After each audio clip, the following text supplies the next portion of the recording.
Okay, so when you think of ancient Egypt, what comes to mind? Right? Timeless pyramids, maybe those calm, majestic pharaohs. But what if I told you the real secret to their incredible 3,000-year run wasn't perfect stability, but a couple of world-shattering collapses? I mean, events that didn't just break the kingdom, they reforged it into a full-blown empire. I mean, think about that. 3,000 years. It's almost impossible to wrap your head around, right? How does one civilization last that long? The simple answer, the one you'd expect, is just stability. An endless line of powerful pharaohs keeping everything in check.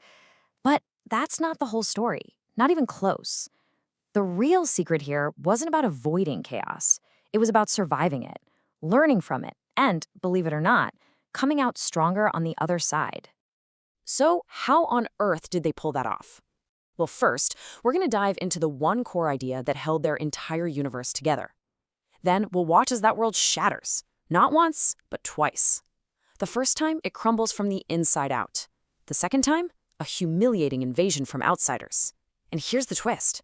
We're going to see how that second, absolutely devastating crisis handed Egypt the exact tools it needed to build its greatest, most powerful empire. All right, so to really get how Egypt kept bouncing back, you have to understand this one single concept. It's this cosmic principle that was the engine for their entire civilization. I'm talking everything, from the stars in the sky to the pharaoh on his throne. And that principle is called Ma'at. Now, this wasn't just some abstract idea or a goddess they prayed to. No. Think of it like the fundamental operating system of the entire universe.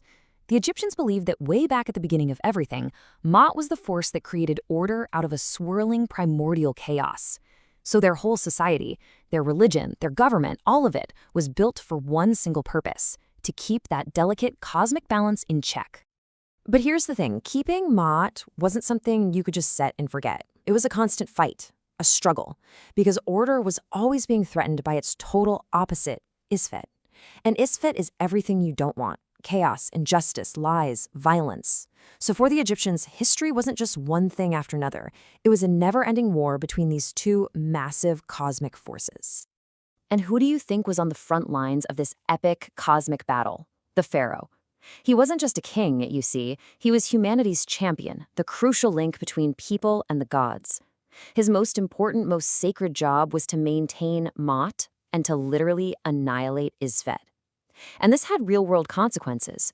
If the Nile flooded just right and the crops were plentiful, everyone saw that as proof positive. The pharaoh was doing his job and the universe was in balance. So, what happens when that central pillar of the entire state, the pharaoh himself, starts to lose his grip? What happens when it looks like Isfet, chaos, is actually winning? And that brings us to the first great test. After centuries of incredible stability during the Old Kingdom, the time of the great pyramid builders, the whole system just completely fell apart. And this wasn't a slow, gentle decline. Nope, it was a catastrophic collapse that plunged Egypt into 100 years of civil war and total chaos. We call it the First Intermediate Period. So how did it all go so wrong? Well, it was basically a perfect storm. You had these powerful regional governors who started acting like they were little kings in their own right, just chipping away at the pharaoh's power. And then, disaster. A series of devastating droughts hits the Nile. Now, remember, the pharaoh's whole job, his entire legitimacy, was tied to keeping that cosmic order. When the very lifeblood of Egypt, the Nile, dried up, well, so did his authority. The result? The country just shattered, sparking a brutal civil war between competing warlords. But here's what's so amazing. Even in the middle of all this chaos, the Egyptians adapted in some truly revolutionary ways. Get this. For centuries, the only way you could get to the afterlife was through the pharaoh. He was your ticket. So, what happens when the pharaoh seems to be failing? Well, people had to figure out their own way to eternity. And this sparked what historians call a democratization of the afterlife. Suddenly, regular people, not just the royals, started taking their eternal fate into their own hands. Okay, so eventually, Egypt manages to pull itself back together. This kicks off the Middle Kingdom, a new period of stability. But you get the feeling the lesson from that first collapse didn't quite sink in, because the next crisis was going to be even more shocking. Why? because this time the threat wasn't coming from inside Egypt. It was an invasion. Let me introduce you to the Hyksos. Their name literally means rulers of foreign lands. As the Middle Kingdom started to get weaker, these outsiders from Western Asia swept in and took control of northern Egypt. Now, for a civilization that believed it was the absolute center of the universe, being ruled by foreigners, that wasn't just a political loss. It was a deep spiritual humiliation. And here's the kicker. The Hyksos had a huge technological edge. They brought a straight-up military revolution to the Nile Valley. We're talking horse-drawn chariots, terrifyingly fast and mobile, composite bows that could shoot farther and hit harder than anything the Egyptians had, and their bronze weapons, they were just flat-out stronger and sharper. The Egyptian army, they were completely outgunned. And this right here, this is the crucial turning point of the whole story. The Hyksos invasion was an absolute disaster, no question. But, and this is a big but, that disaster unwittingly delivered the very tools Egypt needed to save itself. In their darkest, most humiliating hour, the Egyptians were basically handed the technology that would kickstart their greatest era ever. The crisis itself held the seeds of their future empire. Because, you see, Egypt was not going to stay conquered for long.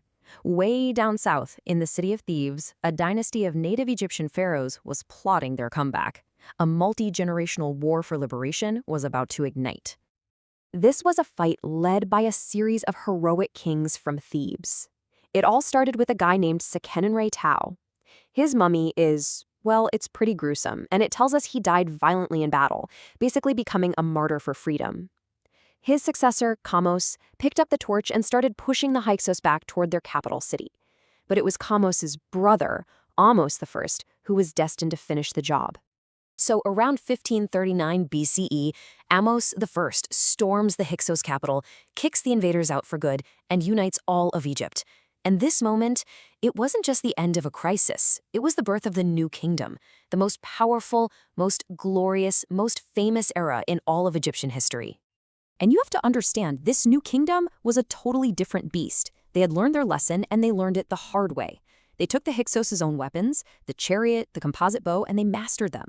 For the first time ever, they created a professional, full-time army. And they didn't just sit back. They went on the attack, aggressively expanding their territory to create massive buffer zones. The motto was, never again.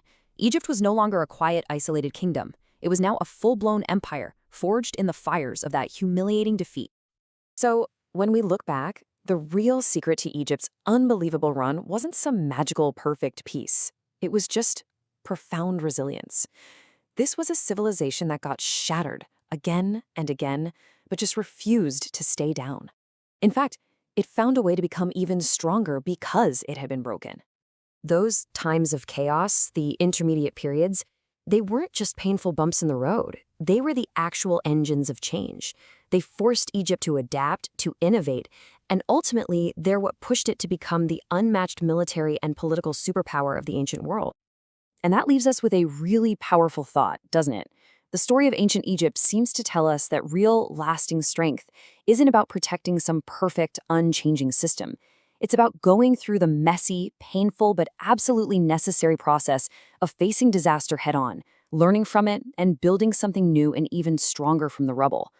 A timeless lesson, really, on how chaos itself can be the blacksmith that forges an empire.